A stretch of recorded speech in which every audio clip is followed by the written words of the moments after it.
तो target with PS Parihar channel में आपका स्वागत है। ये वीडियो उन विद्यार्थियों के लिए है जो विद्यार्थी पीसीएस की तैयारी कर रहे हैं और जिन्होंने पीसीएस प्री का एग्जाम दिया है। इस वीडियो में हम उन 11 विवादित प्रश्नों को देखें जिनके ऑफिशियल उत्तर कुंजी के उत्तर में विवाद है। वास्तव में यही जो विवादित प्रश्न होते हैं यही कट ऑफ का निर्धारण करते हैं। इसी से कट ऑफ उलटती है और पलटती है। विद्यार्थियों को कुछ समझ में नहीं आता है। पिछली बार से कुछ दिनों से यही हो रहा है, तो इसलिए आप लोग देख लीजिए और पूरी लिस्ट हम देखेंगे कौन कौन से प्रश्न है और उनके क्या क्या साक्ष्य है। वास्तव में आज ये लास्ट डेट है और आज भी आप लोग आपत्तियां दर्ज करा सकते हैं। इस वीडियो को ज्यादा से ज्यादा शेयर कर सकते हैं, इस वीडियो को आप लोग वायरल कर सकते हैं।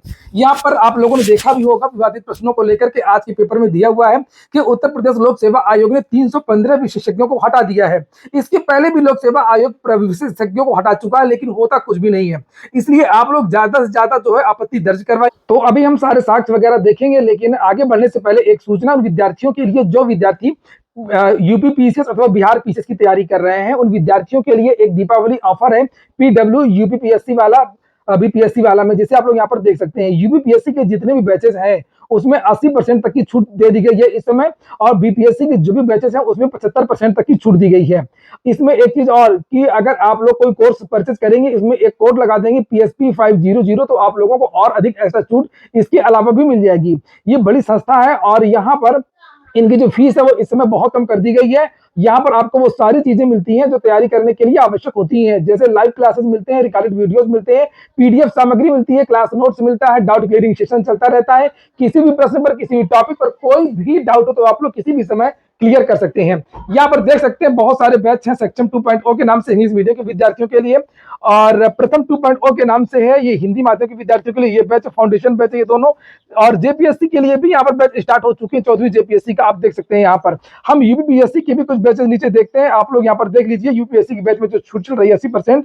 यहाँ पर कौन कौन से बैचेस है ये देखिए आप लोग। यहाँ पर एक बैच है सर्व सक्षम के नाम से जिनका टारगेट 2026 है और जिनका टारगेट 2025 है, उनके लिए सफलता है इंग्लिश मीडियम के विद्यार्थियों के लिए, और हिंदी माध्यम के लिए अलग से बैचेस हैं। इनकी लिंक मैंने डिस्क्रिप्शन बॉक्स और कमेंट बॉक्स में उपलब्ध करा दी है, आप लोग जाकर के ऑफर का लाभ ले सकते हैं, अपनी तैयारी स्टार्ट कर सकते हैं। चलिए भैया लास्ट समय है, ये इसकी जो आपत्तियां दर्ज कराने का वो समाप्त होने वाला है। उसके पहले पहले आप लोग जो है इस पे आपत्तियां दर्ज करवा दीजिए। तो यहाँ पर ये एक फॉर्मेट है, ये मैं अपने टेलीग्राम चैनल पर डाल दूंगा, आप लोग वहां से इसको ले लीजिए।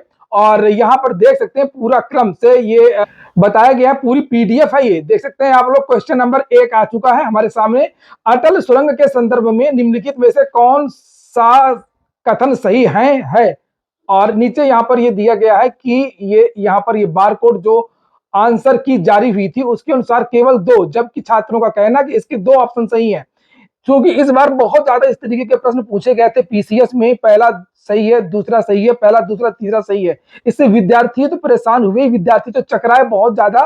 सभी विद्यार्थी चकराए ऐसा नहीं, कुछ विद्यार्थी चकराए। थोड़ा सा यूपीएससी को फॉलो करने की कोशिश किया था उत्तर प्रदेश लोक सेवा आयोग ने और उसमें खुद भी गिर गया, खुद भी इसके सही आंसर नहीं दे पाया। जब लोक सेवा आयोग नहीं दे पाया तो फिर विद्यार्थियों का क्या हाल हुआ, तो आप समझ सकते हैं जो विद्यार्थी बता रहे उतना नहीं था आसान। मतलब क्वेश्चन तो आज ठीक थे, लेकिन इसकी जो सारा जो खेल है वो उत्तर में कर दिया गया था, उसके विकल्पों में कर दिया गया था।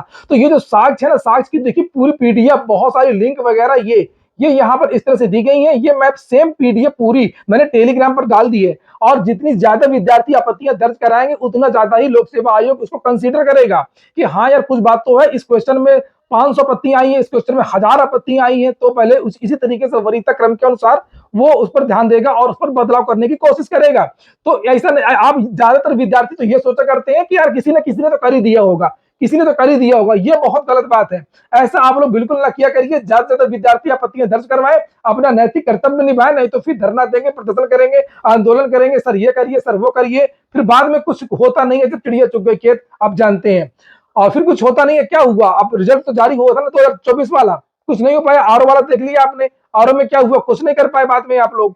तो ये चीजें आप पहले आपत्तियां दर्ज कराइए। यहाँ पर ये 4 विकल्प वगैरह है, और आप तो सब पेपर देखा ही है, हर विकल्प को पढ़ना जरूरी नहीं है, बस केवल ये देख लीजिए कि कौन कौन सा क्वेश्चन है इसमें। एक क्वेश्चन और जिसमें विद्यार्थियों ने आपत्तियां दर्ज करी है, ये क्वेश्चन नंबर 16 है, और वैसे नंबर 2 है जो आपत्तियां दर्ज की है उस हिसाब से। और जो ये क्वेश्चन है उसमें एक ओएमआर कॉपी है, बारकोड ये जो लोक सेवा आयोग ने जारी किया था उसके हिसाब से विद्यार्थी क्वेश्चन नंबर बता रहे हैं, ठीक है। तो उसके हिसाब से इसमें 8 नंबर का क्वेश्चन है, ये उस हिसाब से, और आपत्ति के क्रम के हिसाब से क्वेश्चन 1 नंबर था ये। इसी तरीके से नीचे सीधे 16 नंबर का क्वेश्चन, ये 16 नंबर है, आपत्ति के हिसाब से दूसरा क्वेश्चन है। तो ये कथन कारण का क्वेश्चन था। इसमें आप लोग यहाँ पर ये देख सकते हैं, इसमें अभिकथन लिखा है, अभिकथन है, भारत में संसदीय शासन प्रणाली है। कारण, भारत में कार्यपालिका व्यवस्थापिका के प्रति उत्तरदायी होती है। नीचे दिए गए कूट से सही उत्तर चुनिए। ए और आर दोनों सही है, किंतु आर ए की सही व्याख्या नहीं, इस तरीके करके है। तो इसमें यहाँ पर जो आयोग का मानना है, आयोग ने कहा है इसमें कि इसका उत्तर ये देखिए डी, ए और आर दोनों सही है और आर ए की सही व्याख्या करता है। जबकि छात्रों का यह कहना है कि इसमें इसका जो आंसर होगा वो बी होगा। ए सही है किंतु आर गलत है इसमें, और उसका यहाँ पर ये पूरा विवरण भी दिया, पूरा साक्ष्य दिया है, उसकी लिंक दिया है, राज्यसभा की वेबसाइट का लिंक है ये। इसको कैसे लोक सेवा आयोग जो है नकार सकता है। तो यहाँ पर ये आप देख लीजिए, अनुच्छेद 35-75 का 3, मंत्रिपरिषद सामूहिक रूप से लोकसभा हाउस ऑफ पीपल्स के प्रति उत्तरदायी होती है। भारतीय संविधान के अनुच्छेद 15(3) के अनुसार कार्यपालिका जो होती है मंत्रिपरिषद सामूहिक रूप से राज्यसभा के प्रति उत्तरदायी होती है। और उसका जो साक्ष्य लगाया ये राज्यसभा की वेबसाइट एनआईसी का लिंक है। और नीचे यहाँ पर सुप्रीम कोर्ट का भी एक ये ऑर्डर यहाँ पर ये इन्होंने लगाया है। सुप्रीम कोर्ट का ऑर्डर है UN राव वर्सेस श्रीमती इंदिरा गांधी 17 मार्च 1971 का। एक क्वेश्चन तो ये हो गया। 2 क्वेश्चन, आप लोगों ने वीडियो को लाइक नहीं किया होगा, ना शेयर करिए, देख लीजिएगा फिर कट ऑफ क्या होगा।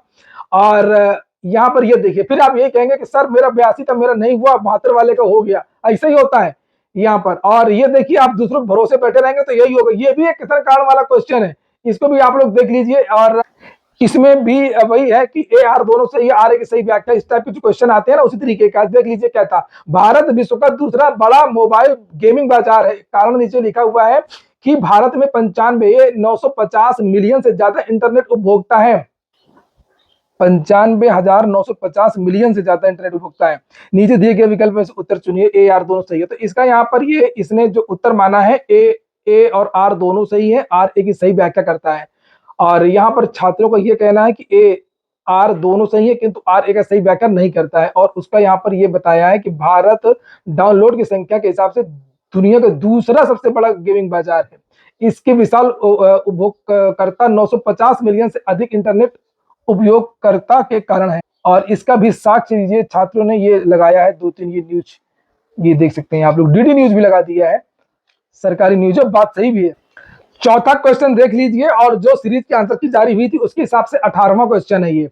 चौथा भी मतलब आपत्ति है चौथी यहाँ पर। और यहाँ पर ये एक मिशन के बारे में था, life style for the environment life के संदर्भ में निम्नलिखित में से कौन सा कथन सही है।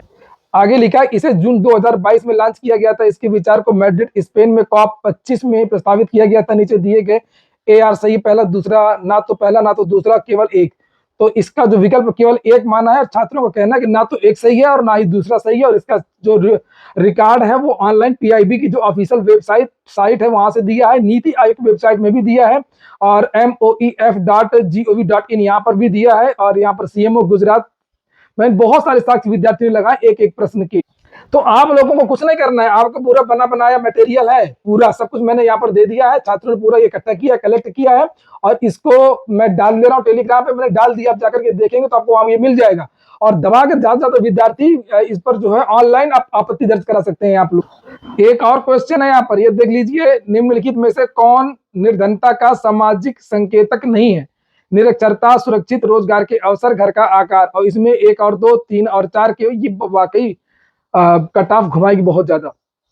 विद्यार्थियों को लग रहा था आसान है, और यहाँ पर ये देख सकते हैं आप लोग सेवा आयोग की विशेषज्ञ खुद ही नहीं सॉल्व कर पाए, इसमें उलझ के रह गए। और यहाँ पर ये विद्यार्थियों ने कहा कि इसका कोई भी सही नहीं है। यहाँ पर ये देख सकते हैं आप लोग, प्लीज डिलीट दिस क्वेश्चन, ये क्वेश्चन ही गलत है, विद्यार्थियों का कहना है। जबकि आयोग ने इसका चौथा विकल्प माना है। और विद्यार्थियों का कहना, नीति आयोग गरीबी मापने के लिए स्वास्थ्य, शिक्षा, जीवन स्तर के 3 आयामों को उपयोग करता है, जिसमें कुल 12 संकेतक शामिल हैं, स्वास्थ्य, शिक्षा, जीवन स्तर। और यहाँ पर ये देख सकते हैं आप लोग। तो यहाँ पर डिलीट करने के लिए कहा गया। छठवां है आपका 35वां क्वेश्चन है, 6वीं आपत्ति है।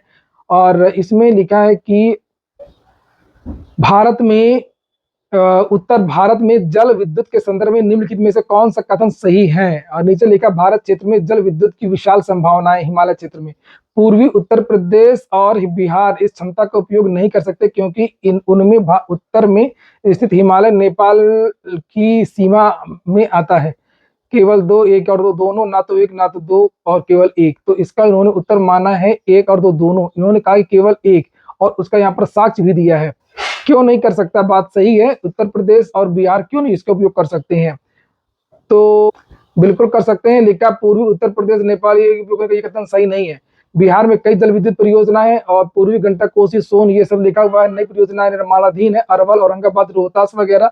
बात तो समझ में आ रही है। और बिहार में वर्तमान में 13 जल विद्युत परियोजनाएं लागू हैं, ये देख सकते हैं आप लोग। जल विद्युत परियोजना ऐसी बात नहीं है, पूर्वांचल में भी है, और ये साक्ष्य भी विद्यार्थियों ने दी है। तो उन्होंने कहा दूसरा विकल्प बिल्कुल गलत है। सातवां है आपका विद्रोह वाला आया पवना नीलकू का, ये तो बात सही है। इसके बारे में पेपर में भी आप लोगों ने पढ़ा होगा। इसके भी साक्ष्य विद्यार्थियों ने यहाँ पर दिए हैं। 4 2 3 1 ये क्रम बताया गया है आयोग के द्वारा। विद्यार्थियों कहना कि नहीं, पहले 4 फिर 3 फिर 2 फिर 1, और उसका यहाँ पर ये जो सन वगैरह ये दिए, उसके साक्ष्य पीआईबी की रिपोर्ट वगैरह है, और भी कुछ साक्ष्य। एक 8वां क्वेश्चन आप देख लीजिए, पारिस्थितिकी तंत्र का वाला। इसमें आयोग ने माना एक और दो दोनों, और इसमें छात्रों के ने केवल 2 सही होगा, पहला सही नहीं होगा। और एनसीईआरटी क्लास 12 की 14 लेसन जो है, ये इसके जो साक्ष्य विद्यार्थियों ने दे दिया है ऑनलाइन। 9वीं का साक्ष्य देख लीजिए आप लोग। चुनाव सुधार वाला जो क्वेश्चन आया, इसमें 2 1 4 3 माना है आयोग ने। छात्रों का कहना 1 2 4 3 सही होगा, और उसके लिए इस वेबसाइट, सरकारी वेबसाइट, जिन वेबसाइट में जीओवी लिखा होता है वो सरकारी वेबसाइट होती है। तो सरकारी वेबसाइट का साक्ष्य यहाँ पर ये दे दिया है। देखिए थोड़ा जल्दी जल्दी देखेंगे तो वीडियो थोड़ा सा लंबा हो जाएगा ना। और नीचे यहाँ पर 10वां क्वेश्चन भी एक आया है, ये भी कथन कारण का है, जिसको आप लोग यहाँ पर देख सकते हैं।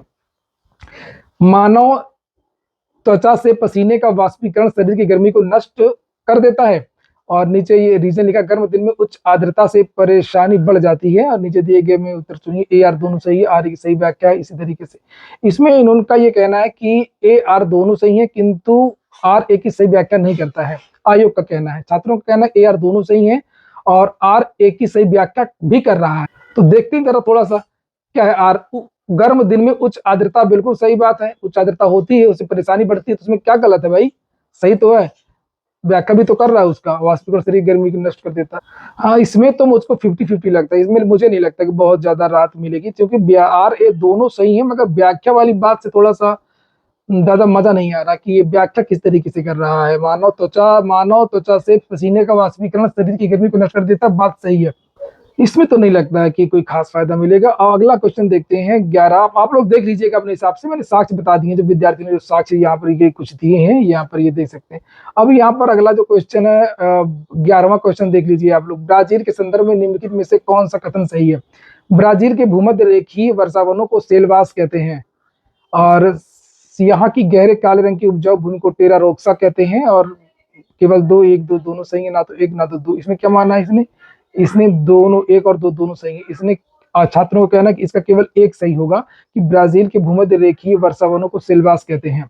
छात्रों का कहना है कि विकल्प में लिखा हुआ है कि जो टेरा रोक्सा है ये काले रंग की होती है, जबकि ये भूरे रंग की होती है, बेसाल्टिक चट्टानों के टूटने से बनती है। ये वाला आपत्ति यहाँ पर दर्ज करी है विद्यार्थियों ने, और इसके लिए यहाँ पर ये 1 2 साक्ष्य भी दिए हैं। ब्रिटानिका के दिया, एक और दिए ब्लॉक्स।